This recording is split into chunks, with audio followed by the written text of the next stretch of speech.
Bonjour Sandy, alors on a vu que tu es très à l'aise avec les enfants. Oui. Tu as une très bonne pédagogie, c'est quelque chose qui t'a toujours attiré? J'ai été prof depuis très longtemps maintenant, ça fait depuis 2006. Ouais. Donc il y a 12 ans, ça fait 12 ans que je suis prof. Ouais. D'accord. Et tu nous as dit que tu vivais maintenant à New York. Oui. Donc ça te fait du bien de revenir au pays? Les sources, bien sûr, j'ai ma famille, je vois ma famille, tout à fait. Ouais. Et donc du coup tu donnes plus de cours? Non. Donc c'est quelque chose qui te manque? En fait, j'en donne là-bas. Oui, d'accord. Donc, c'est pas quelque chose qui me manque vraiment. Je suis plus sur des stages de haut niveau maintenant. Oui. Donc, des entraînements personnalisés ou des gros stages, des gros séminaires, comme j'ai pu faire dans le Colorado où on était 150 élèves. Ouais. Tu as beaucoup de préparation dans l'année en vue des championnats, des Open? Oui, tout à fait. Ouais. Est-ce que tu arrives toujours à trouver un temps pour toi? Le karaté à 100%?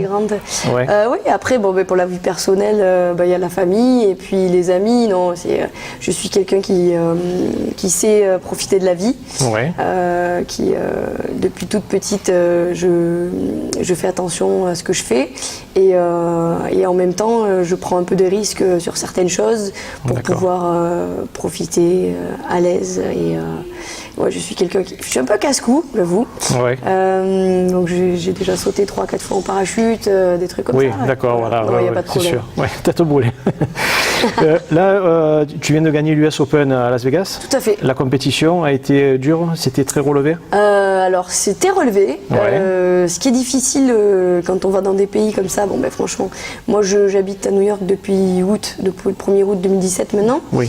Mais je ne suis pas non plus américaine. Hein. Et oui. Donc du coup, on arrivait sur le territoire américain et faire l'US Open, parce que l'US Open c'est la plus grosse compétition internationale sur le continent américain. D'accord. C'est un peu notre Open de Paris en France. Oui. Mais eux, c'est très important. Donc ils mettent les moyens. On est dans c'est le gros show à l'américaine. Ouais, exactement. D'accord. C'est le moment. Et donc il y avait du niveau parce qu'il y avait les anciennes membres de l'équipe nationale américaine. D'accord. Que j'ai battu dans les tours. Il y avait une chinoise. Ouais.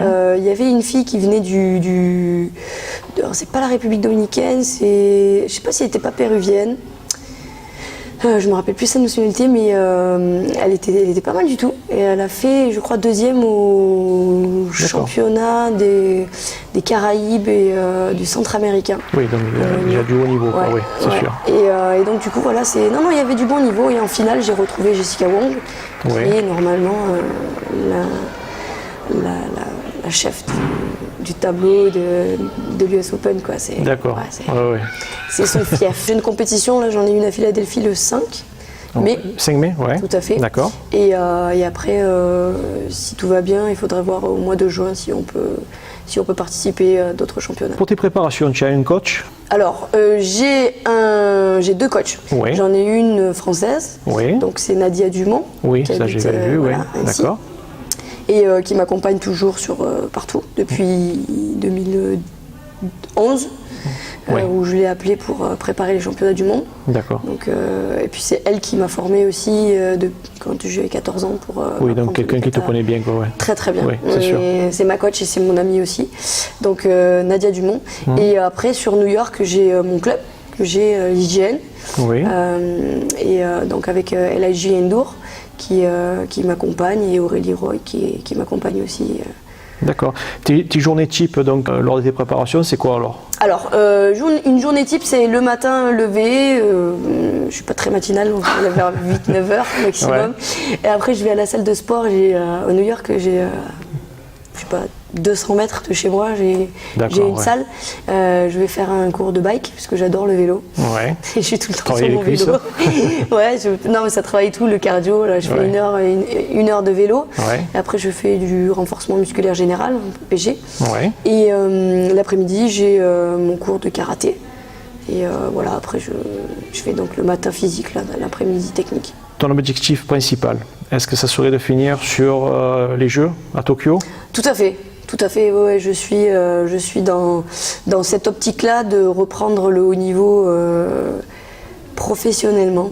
Ouais. Et voilà, je vais essayer de vraiment faire tout ce qu'il faut pour que la préparation se passe au mieux et à partir de juin-juillet, reprendre vraiment des repères hyper carrés, quoi. Encore plus. que Ouais. ce que j'étais avant. J'ai toujours été plus ou moins professionnelle dans ce que je faisais, Ouais. mais là vraiment un cap olympique. Oui, d'accord, voilà. Mais ce serait bien de mettre son nom sur le palmarès des premiers Jeux Tout à fait. olympiques de karaté. Ça, c'est Carrément. sûr.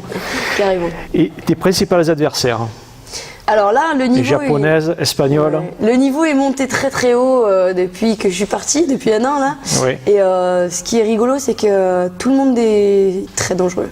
Oui, Donc il y a la hongkongaise oui, qui, oui. qui est remontée, Ouais. Grace, qui a battu 2 fois la japonaise D'accord. et qui était juste indétrônable. Et oui, c'est sûr. Donc là, elle l'a battue 2 fois.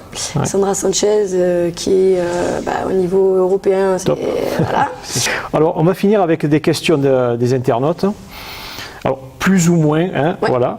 Donc, on a Grégory Mangel de la Moselle qui me demande, voilà, je pratique le karaté depuis 1 an et demi et demain je fais la démonstration du kata à Nijō-Shisho en équipe pour un interclub. Des idées pour accentuer l'effet de puissance. Bon, c'était un peu tard parce qu'il lui fallait aujourd'hui. Ouais. Mais disons que l'effet de puissance, qu'est-ce que ça, toi, ça te Alors, parle ça... Oui, bien sûr. Donc l'effet de puissance, en fait, ça va être un départ arrêté. Ce qu'il faut travailler, c'est facile. C'est travailler l'explosivité. Explosivité, C'est-à-dire ouais, ouais. travailler sur une position de départ arrêté. Donc Ouais. du kion, temps par temps, avec du poids, et tout de suite derrière, sans poids. On va accentuer la vitesse qui va Ouais. faire que l'impact sera plus fort. D'accord. Voilà. Donc, les kyons, Tout à fait. c'est la base Ouais, du karaté. ouais. Hein, Je voilà. fais tout le temps des Contrairement à ce que certains profs. Voilà. Ah non, Hein. je fais tout le temps des kions. D'accord. Thierry Jacques Patrice Charbonneau de Nogent-sur-Marne. Sandy, accepterais-tu de me rencontrer pour partager ensemble le monde sur les tatamis? Bon, ok. Disons, est-ce que tu risques de faire une tournée en France sur les tatamis au niveau des stages? Alors moi les stages c'est très simple, c'est à la demande. Ouais. On m'appelle, on m'envoie un message sur Facebook, Ouais. je réponds, je prends rendez-vous, j'essaye de caler une date parce que je fais beaucoup de stages à l'international. Oui. Et c'est pas évident de caler des dates parce qu'avec les stages équipe de France, les compétitions, les déplacements, c'est très compliqué. On a le travail aussi. Oui, bien sûr. On a un planning très chargé, donc il faut vraiment caler des dates et généralement 1 an à l'avance Oui, et qui est confirmé au dernier moment parce qu'il peut y avoir des changements de situation. d'accord. Mais c'est à la demande. Voilà. On prend contact avec moi, il n'y a aucun problème. D'accord. Je me déplace. Alors, Sarah Denis de La Réunion, elle nous demande quel est ton point de vue sur l'intégration des jeunes dans l'équipe de France? L'intégration des jeunes. Alors, les jeunes, c'est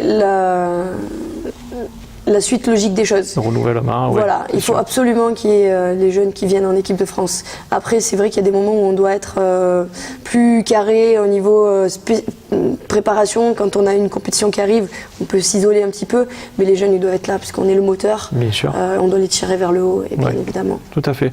Et on finit par Morin Charles-Sébastien de La Réunion aussi, qui demande pourrait-elle créer dans le futur sa propre école de karaté et de donner des cours à distance? Bon. Alors, mon école de karaté, je l'avais. Je l'avais créée l'année dernière, Art Combat. Oui. Et du coup, pour la suite, c'est prévu. J'ai un petit projet comme ça à venir, D'accord. avec des cours, mais c'est pas encore le moment. Mais bientôt.